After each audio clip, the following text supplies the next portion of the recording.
कांग्रेस सांसद प्रमोद तिवारी ने अमेरिकी राष्ट्रपति डोनाल्ड ट्रंप द्वारा भारत से आने वाले सामानों पर 25% अतिरिक्त टैरिफ लगाने पर प्रतिक्रिया व्यक्त करते हुए कहा, यह आज से शुरू हो रहा है और कुल मिलाकर ये टैरिफ 50% तक पहुंच जाएगा। प्रधानमंत्री मोदी को अंतर्राष्ट्रीय राजनीति को समझने की जरूरत है। उन्हें इतिहास का अध्ययन करना चाहिए और ये समझना चाहिए कि उन्होंने अमेरिकी चुनावों के दौरान सार्वजनिक रूप से डोनाल्ड ट्रंप का समर्थन किया था। वो भारत के प्रधानमंत्री हैं, सिर्फ भाजपा नेता नहीं। अब देश को उनके कार्यों का परिणाम भुगतना होगा। आम आदमी पार्टी के सांसद अशोक कुमार मित्तल ने कहा, मैं अमेरिकी राष्ट्रपति ट्रंप से पूछना चाहता हूं कि भारत से आयातित वस्तुओं पर 50% टैरिफ क्यों? अमेरिका खुद रूस से यूरेनियम और धातुएं आयात करता है, उसके यूरोपीय सहयोगी भी रूस से व्यापार करते हैं, फिर भारत पर दोहरा मापदंड क्यों? ये दोगली राजनीति है। ये टैरिफ अमेरिकी जनता को ही महंगी वस्तुओं के रूप में भुगतना होगा। भारतीय अर्थव्यवस्था इन चुनौतियों से निपटने में सक्षम है। कुछ क्षेत्रों पर असर हो सकता है, लेकिन समग्र जीडीपी पर नहीं। हमें धमकाया नहीं जा सकता।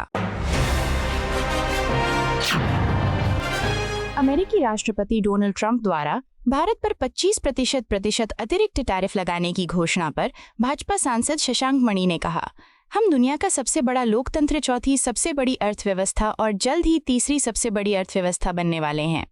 इसलिए किसी दबाव का कोई सवाल ही नहीं है। हमने कहा है कि रूस के साथ हमारे संबंध बहुत पुराने हैं और कोई भी देश इसके लिए हम पे टैरिफ नहीं लगा सकता।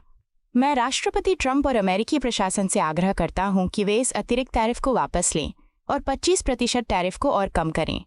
मुझे विश्वास है कि वे ऐसा करेंगे। प्रधानमंत्री मोदी ने नई दिल्ली में एमएस स्वामीनाथन शताब्दी अंतर्राष्ट्रीय सम्मेलन में भाग लिया।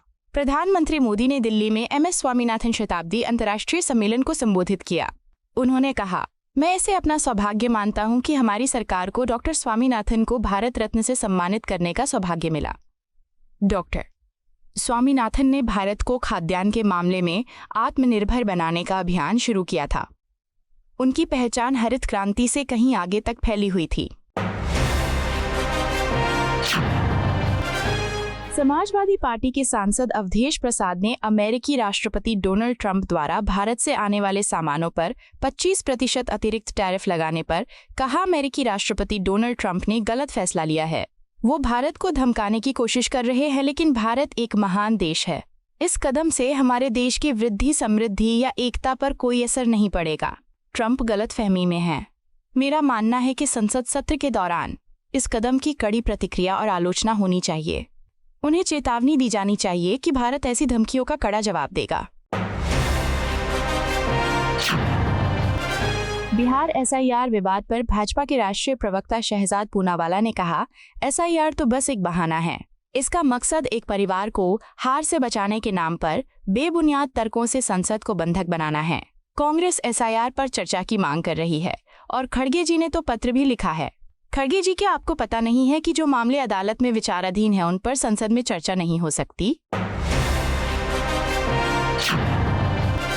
दिल्ली की मुख्यमंत्री रेखा गुप्ता ने कहा, रक्षाबंधन भाई बहन के पवित्र प्रेम और बंधन का प्रतीक है। मुख्यमंत्री के रूप में ये दिल्ली में मेरा पहला रक्षाबंधन है और लोगों के लिए एक सुरक्षित, हरित और स्वच्छ दिल्ली बनाना मेरी जिम्मेदारी है। मैं राष्ट्रीय राजधानी के लोगों को अपनी शुभकामनाएं देती हूँ। अमेरिकी राष्ट्रपति डोनाल्ड ट्रंप द्वारा भारत पर 25% अतिरिक्त टैरिफ लगाने पर शिवसेना यूबीटी की प्रियंका चतुर्वेदी ने कहा, यह अमेरिका के दोहरे मापदंड को दर्शाता है। सिर्फ भारत ही रूस से तेल नहीं खरीद रहा है। अमेरिका, यूरोपीय संघ, चीन और तुर्की भी रूस के साथ व्यापार कर रहे हैं। ट्रंप द्वारा भारत पर निशाना साधे जाने से पता चलता है कि वो हमारी बाह मरोड़ रहे हैं।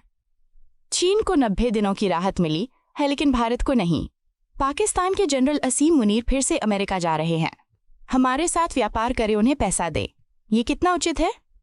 ये भारत को तय करना है कि वो किसके साथ राजनयिक संबंध रखना चाहता है। अमेरिकी राष्ट्रपति डोनाल्ड ट्रंप द्वारा भारत पर 50% टैरिफ लगाने पर आप नेता अनुराग ढांडा ने कहा, 140 करोड़ लोगों के इस देश को कोई ब्लैकमेल नहीं कर सकता। अमेरिकी राष्ट्रपति डोनाल्ड ट्रंप लगातार भारत को ब्लैकमेल करने, धमकाने और अपमानित करने की कोशिश कर रहे हैं। वो प्रतिबंधों के जरिए इस देश के लोगों को डराने की कोशिश कर रहे हैं। भारत कभी भी प्रतिबंधों से नहीं डरा है। पिछली सरकारों ने दुनिया को करारा जवाब दिया है। 140 करोड़ भारतीय अमेरिकी राष्ट्रपति को पीएम मोदी के जवाब का इंतजार कर रहे हैं। अमेरिकी राष्ट्रपति ट्रंप द्वारा रूस से तेल खरीद को लेकर भारत पर 25% अतिरिक्त टैरिफ लगाने पर समाजवादी पार्टी के सांसद अखिलेश यादव ने कहा, आपको अमेरिका के साथ संबंध बनाए रखने होंगे। अमेरिका के साथ हमारे ऐतिहासिक संबंध रहे हैं और हमें इन संबंधों को और मजबूत करने की दिशा में काम करने की जरूरत है। इस सरकार के 11 साल पूरे होने के बाद सरकार ये सब क्यों कह रही है? अमेरिकी राष्ट्रपति डोनाल्ड ट्रंप द्वारा भारत पर 25% अतिरिक्त टैरिफ की घोषणा पर टीएमसी सांसद अभिषेक बैनर्जी कहते हैं, हमसे ये सवाल पूछना उचित नहीं है। ये सवाल उनसे पूछे जाने चाहिए जिनकी डोनाल्ड ट्रंप के साथ तस्वीरें हैं। अमेरिका ने भारत पर 50% टैरिफ की घोषणा की है और इसका निश्चित रूप से भारत की आर्थिक व्यवस्था पर असर पड़ेगा, खासकर 3 क्षेत्रों, कपड़ा, आईटी और दवा उद्योग पर। मुझे लगता है कि ये हमारी कूटनीति की विफलता है। कांग्रेस सांसद गौरव गोगोई ने कहा, पिछले कुछ हफ्तों से इस सरकार के कई मंत्री इस बात का हवाला दे रहे हैं कि चुनाव और चुनावी प्रक्रिया पर चर्चा के लिए कोई मंत्रालय जिम्मेदार नहीं है। वे पिछले फैसलों का हवाला देते हुए कह रहे हैं कि पिछली चुनावी प्रक्रियाओं पर चर्चा ही नहीं हुई है। आज हम उनकी पोल खोल रहे हैं। भाजपा सांसद निशिकांत दुबे ने कहा, राहुल गांधी देश के प्रति बेवफा हैं। देश को एकजुट होना चाहिए, लेकिन वे अंबानी और अडानी के खिलाफ बयानबाजी कर कैक्रोनी कैपिटल की बात करते हैं। राहुल गांधी और सोनिया गांधी जैसे कांग्रेस नेताओं ने अंबानी और अडानी के हवाई जहाज़ों का इस्तेमाल किया है।